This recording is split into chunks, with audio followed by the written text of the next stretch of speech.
구부 회복과 새 출발. 하나님의 영광. 모세가 여호와께 간구했습니다.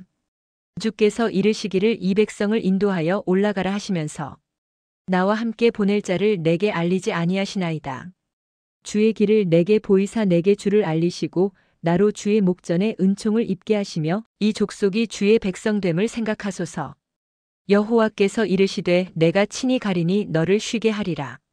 모세가 또 여호와께 말했습니다. 주께서 친히 가지 아니하시려거든 우리를 이곳에서 올려보내지 마옵소서. 주께서 우리와 함께 행하심으로 나와 주의 백성이 주의 목전에 은총을 입은 줄을 무엇으로 알리이까?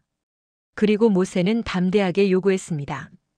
원하건대 주의 영광을 내게 보이소서. 여호와께서 이르시되 내가 내 모든 선한 것을 내 앞으로 지나가게 하고 여호와의 이름을 내 앞에 선포하리라. 그러나 너는 내 얼굴을 보지 못하리니 나를 보고 살 자가 없음이니라. 여호와께서 또 이르시되 보라 내 곁에 한 곳이 있으니 너는 그 반석 위에 서라. 내 영광이 지나갈 때에 내가 너를 반석 틈에 두고 내가 지나가기까지 내 손으로 너를 덮었다가 내 손을 거두리니 내가 내 등을 볼 것이요 얼굴은 보지 못하리라. 새 돌판. 여호와께서 모세에게 이르시되 너는 돌판 둘을 처음 것과 같이 다듬으라. 내가 깨트린 처음 판에 있던 말을 내가 그 판에 쓰리라. 모세가 돌판 둘을 처음 것과 같이 다듬어 가지고 아침에 일찍이 일어나 여호와의 명령대로 시내산에 올라가니 여호와께서 구름 가운데서 강림하사 그와 함께 거기 서서 여호와의 이름을 선포하셨습니다.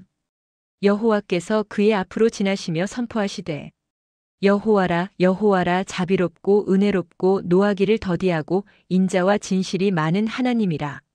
인자를 천대까지 베풀며 악과 과실과 죄를 용서하리라. 모세가 급히 땅에 엎드려 경배했습니다. 하나님은 모세와 다시 언약을 맺으셨습니다. 모세가 거기서 40일 40야를 여호와와 함께 있으면서 떡도 먹지 아니하며 물도 마시지 아니하고 여호와께서 언약의 말씀 곧 십계명을 그 판들에 기록하셨습니다. 빛나는 얼굴. 모세가 두 증거판을 손에 들고 시내산에서 내려올 때 그는 자기가 여호와와 말하였으므로 얼굴 피부에 광채가 나는 줄을 알지 못했습니다. 아론과 온 이스라엘 자손이 모세를 볼 때에 모세의 얼굴 피부에 광채가 남을 보고 그에게 가까이 하기를 두려워했습니다. 모세가 그들을 불렀고 아론과 회중의 모든 지도자가 모세에게로 돌아오니 모세가 그들과 말했습니다. 그 후에야 온 이스라엘 자손이 가까이 오매 모세가 여호와께서 시내산에서 자기에게 이르신 말씀을 다 그들에게 명령했습니다. 모세가 그들에게 말하기를 마치고 수건으로 자기 얼굴을 가렸습니다. 그러나 모세가 여호와 앞에 들어가서 함께 말할 때에는 나오기까지 수건을 벗었고 나와서는 그 명령하신 일을 이스라엘 자손에게 전했습니다. 십부 성막과 새로운 살. 성막을 지으라. 하나님은 모세에게 자세한 지시를 주셨습니다. 성막을 지으라는 것이었습니다. 성막은 하나님이 백성 가운데 거하실 장소였습니다. 내가 그들 중에 거할 성소를 그들이 나를 위하여 짓되 물은 내가 내게 보이는 대로 장막의 모양과 그 기구의 모양을 따라 지을지니라. 성막은 단순한 건물이 아니었습니다. 그것은 하나님의 임재를 상징하는 거룩한 곳이었습니다. 지성소, 성소, 뜰로 구분되었고 각각의 기구들은 깊은 의미를 담고 있었습니다. 언약궤는 하나님의 임재를 상징했습니다. 그 위에 속죄소는 하나님과 사람이 만나는 곳이었습니다. 진설병 상, 등대, 분향단, 번제단, 물두멍. 모든 것이 하나님의 거룩하심과 백성의 예배를 위한 것이었습니다. 백성의 헌신. 모세가 이스라엘 자손에게 성막 건축에 필요한 것을 가져오라고 했을 때 백성이 자원하여 가져왔습니다. 물은 마음에 원하는 자는 금과 은과 놋과 청색, 자색, 홍색 실과 가는 배 실과 염소, 털과 붉은 물 들인 순양의 가죽과 해달의 가죽과 조각목과 등유와 관유에 드는 향품과 분향할 향을 만들 향품과 호마노와 및 에봇과 흉패에 물릴 보석을 가져왔습니다. 사람들이 너무 많이 가져와서 결국 모세가 공포하기를 남녀를 막론하고 성소에 드릴 예물을 다시는 만들지 말라 해야 할 정도였습니다. 백성이 가져온 재료가 일하기에 넉넉하고 남음이 있었기 때문입니다. 얼마나 아름다운 광경입니까? 금송아지를 만들었던 그 백성이 이제는 하나님의 집을 짓기 위해 자원하여 드리고 있었습니다. 브살렐과 오홀리압. 하나님은 특별히 두 사람을 택하여 성막 건축을 맡기셨습니다. 보라, 내가 유다 지파 훌의 손자요 우리의 아들인 브살렐을 지명하여 부르고 하나님의 영을 그에게 충만하게 하여 지혜와 총명과 지식으로 여러 가지 일을 하게 하되 금과 은과 노수로 만드는 기술과 보석을 깎아 물리는 일과 나무를 새기는 재주로 여러 가지 일을 하게 하였으며 내가 또 단 지파 아이사막의 아들 오홀리압을 세워 그와 함께 하게 하였노라. 이 두 사람은 하나님의 영으로 충만하여 놀라운 솜씨로 성막을 만들었습니다. 그리고 그들은 다른 사람들도 가르쳤습니다. 성막이 완성되다. 드디어 성막이 완성되었습니다. 모든 것이 하나님의 지시대로 정확하게 만들어졌습니다. 사람들이 모든 것을 모세에게 가져왔습니다. 장막과 그 모든 기구, 그 갈고리들과 그 널판들과 그 띠들과 그 기둥들과 그 받침들과 붉은 물 들인 순양의 가죽 덮개와 해달의 가죽, 덮개와 가리는 휘장과 증거궤와 그 채들과 속죄소와 상과 그 모든 기구와 진설병과 순금 등대와 그 잔 곧 버려놓는 잔과 그 모든 기구와 등유와 모든 것을 가져왔습니다. 모세가 그 모든 것을 본즉 여호와께서 명령하신 대로 만들었으므로 모세가 그들에게 축복했습니다. 제2년 첫째 달 초하루에 성막을 세웠습니다. 모세가 성막을 세우되 그 받침들을 놓고 그 널판들을 세우고 그 띠를 띄우고 그 기둥들을 세웠습니다. 그리고 증거판을 궤 속에 넣고 채를 궤에 꿰고 속죄소를 궤 위에 두었습니다. 모든 것을 하나님의 명령대로 배치했습니다. 하나님의 임재. 모든 일을 마치자 구름이 회막에 덮이고 여호와의 영광이 성막에 충만했습니다.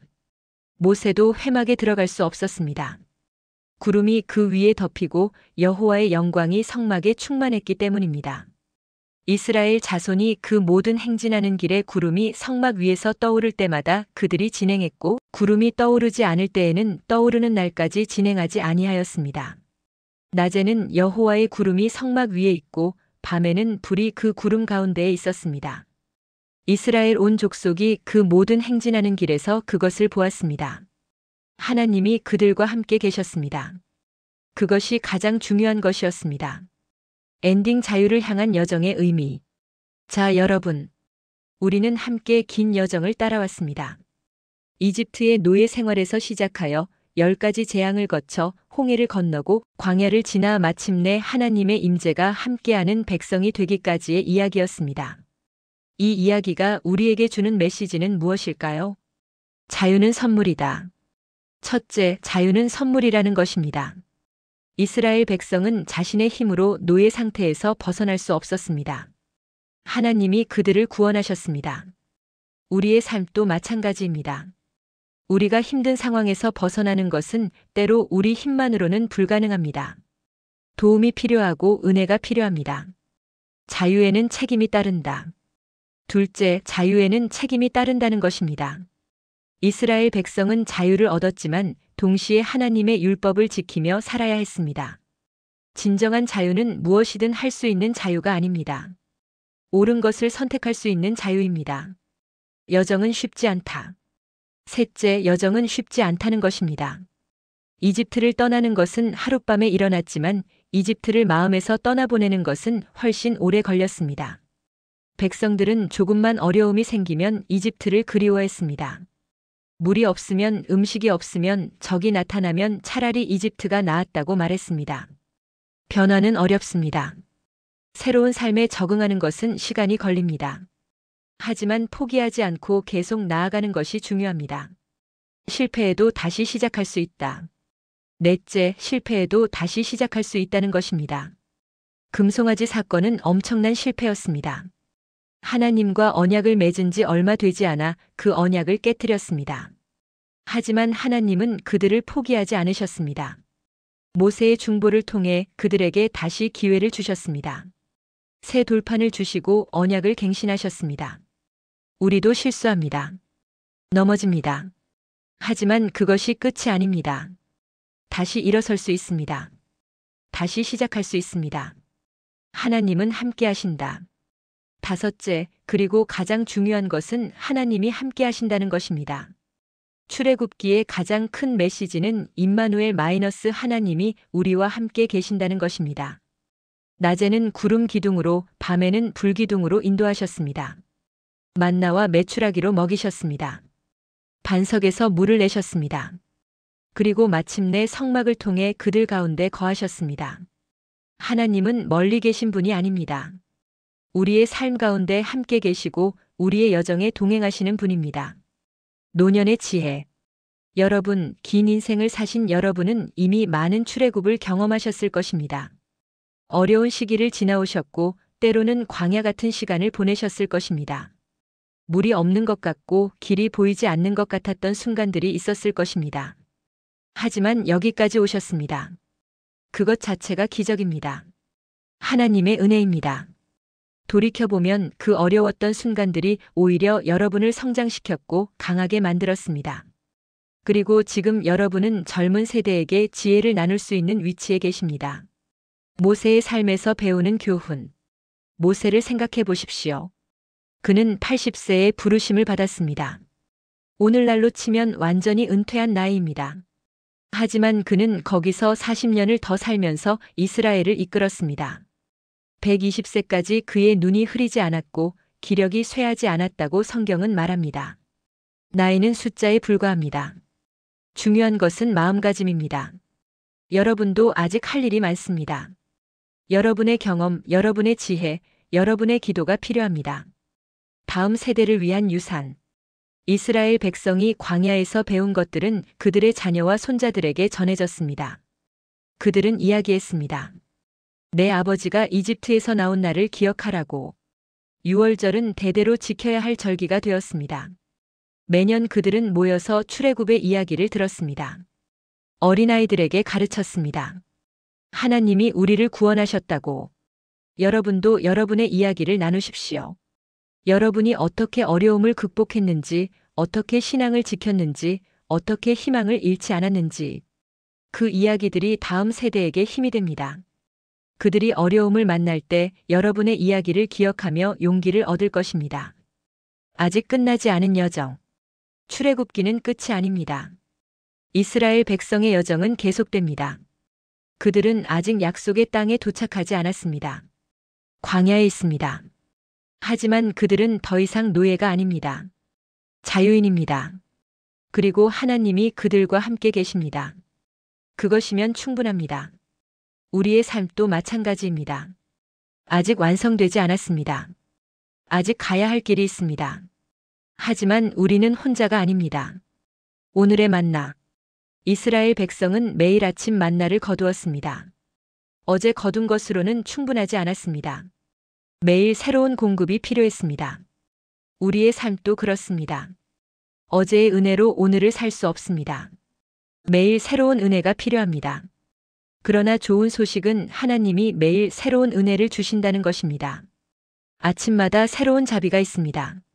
하루하루가 새로운 시작입니다. 여러분이 오늘 아침에 눈을 뜨셨다면 그것이 하나님의 은혜입니다. 숨을 쉬고 있다면 그것이 하나님의 선물입니다. 오늘도 여러분과 함께 하시겠다는 하나님의 약속입니다. 구름 기둥과 불 기둥. 이스라엘 백성은 구름 기둥과 불 기둥을 따라갔습니다. 그것이 움직이면 그들도 움직였고 그것이 머물면 그들도 머물렀습니다. 때로는 이해할 수 없는 방향으로 갔습니다. 가까운 길이 있는데 돌아가기도 했습니다. 하지만 그들은 따랐습니다. 그것이 하나님의 인도였기 때문입니다. 우리의 삶도 때로 이해할 수 없는 방향으로 갑니다. 왜 이런 일이 일어나는지, 왜 이렇게 돌아가야 하는지 모를 때가 있습니다. 하지만 뒤돌아보면 모든 것이 합력하여 선을 이룬 것을 봅니다. 그 돌아간 길이 사실은 최선의 길이었음을 깨닫습니다. 성막의 의미. 성막은 하나님이 백성과 함께 거하시는 곳이었습니다. 그것은 건물이 아니라 관계를 상징했습니다. 하나님은 화려한 궁전을 원하지 않으셨습니다. 백성들이 광야에서 지고 다닐 수 있는 천막을 원하셨습니다. 백성이 어디로 가든 함께 가실 수 있도록. 오늘날 우리의 몸이 하나님의 성전입니다. 하나님은 우리 안에 거하십니다. 우리가 어디를 가든 무엇을 하든 하나님이 함께 계십니다. 교회 건물에만 계신 것이 아닙니다. 여러분의 집에도, 여러분의 방에도, 여러분의 마음속에도 계십니다. 마무리하며 사랑하는 여러분, 출애굽 이야기는 단순한 옛날 이야기가 아닙니다. 그것은 우리 각자의 이야기입니다. 우리 모두는 어떤 형태로든 이집트에 있었습니다. 우리를 묶고 있는 무언가가 있었습니다. 두려움일 수도 있고 습관일 수도 있고 상황일 수도 있습니다. 하지만 하나님은 우리를 자유케 하십니다. 우리를 이끌어내십니다. 쉬운 길은 아니지만 그분이 함께 계십니다. 광야는 두려운 곳이지만 동시에 하나님을 만나는 곳입니다. 그곳에서 우리는 하나님의 신실하심을 배웁니다. 매일의 만나를 인도하시는 구름을, 동행하시는 그분의 임재를 경험합니다. 그리고 언젠가 우리는 약속의 땅에 도착할 것입니다. 그곳은 더 이상 눈물도 없고 고통도 없고 슬픔도 없는 곳입니다. 하나님이 친히 우리와 함께 거하시는 곳입니다. 여러분에게 드리는 말씀. 오늘 이 이야기를 들으시는 여러분께 이렇게 말씀드리고 싶습니다. 지금 어려움 가운데 계신가요? 모세처럼 제가 어떻게 할 수 있겠습니까? 라고 말하고 계신가요? 하나님이 함께 계십니다. 그분이 길을 여실 것입니다. 지금 광야를 지나고 계신가요? 물도 없고 음식도 없는 것 같습니까? 하나님이 공급하실 것입니다. 어제까지 신실하셨던 분이 오늘도 신실하십니다. 혹시 넘어지셨습니까? 실패했습니까? 금송아지 같은 실수를 하셨습니까? 일어나십시오. 하나님은 다시 시작할 기회를 주십니다. 나이가 많아 이제 할 일이 없다고 생각하십니까? 모세를 기억하십시오. 그는 80세에 시작했습니다. 여러분도 아직 할 일이 많습니다. 외롭다고 느끼십니까? 혼자라고 생각하십니까? 그렇지 않습니다. 임마누엘, 하나님이 여러분과 함께 계십니다. 구름 기둥처럼 불기둥처럼 낮에도 밤에도 함께 계십니다. 감사의 마음. 출애굽기를 읽으면 감사하게 됩니다.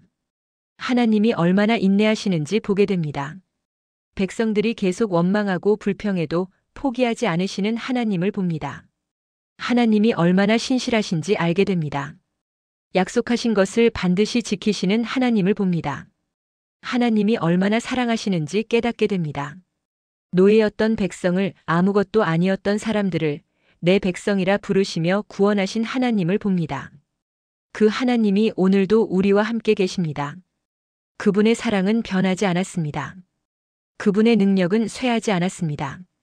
그분의 약속은 여전히 유효합니다. 우리의 찬양. 이스라엘 백성이 홍해를 건넌 후 노래했던 것처럼 우리도 찬양합니다. 여호와를 찬송하라.